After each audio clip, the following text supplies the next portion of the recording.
ভারতে গরুর পেট ব্যথা বা পেট কামড়ি, যাকে আমরা সাধারণত কোলিক পেইন বলি, এটি একটি প্রচলিত সমস্যা। এই সমস্যা থেকে গরুকে রক্ষা করতে হলে প্রথমত সচেতনতা এবং সময়মতো পদক্ষেপ নেওয়া জরুরি।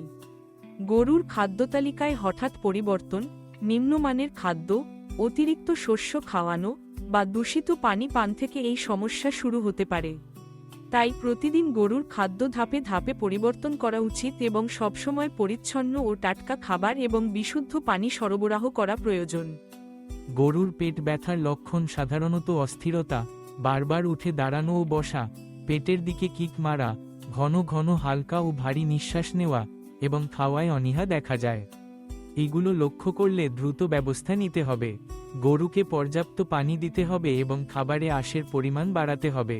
শুকনো খড়, সবুজ ঘাস ও খৈল জাতীয় খাবার দিলে গরুর হজমের শক্তি বাড়ে এবং পেট কামড়ির ঝুঁকি কমে যায়। কখনোই অতিরিক্ত শস্য একসাথে খাওয়ানো উচিত নয়। খাবারের মাঝে মাঝে মিনারেল মিশ্রিত খাবার দিলে উপকার পাওয়া যায়। এছাড়া গরুর আশেপাশের পরিবেশ পরিষ্কার পরিচ্ছন্ন রাখা অত্যন্ত জরুরি।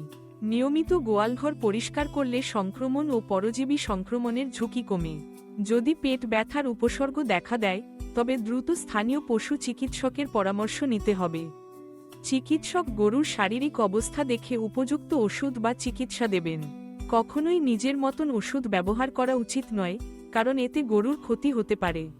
অবশেষে, প্রতিদিন গরুর স্বাস্থ্যের দিকে নজর রাখা, খাদ্য ও পানির মান বজায় রাখা এবং পরিষ্কার পরিচ্ছন্ন পরিবেশ নিশ্চিত করাই গরুকে পেট ব্যথা থেকে রক্ষা করার মূল চাবিকাঠি। যত্ন আর সচেতনতাই পারে গরুকে সুস্থ ও সবল রাখতে।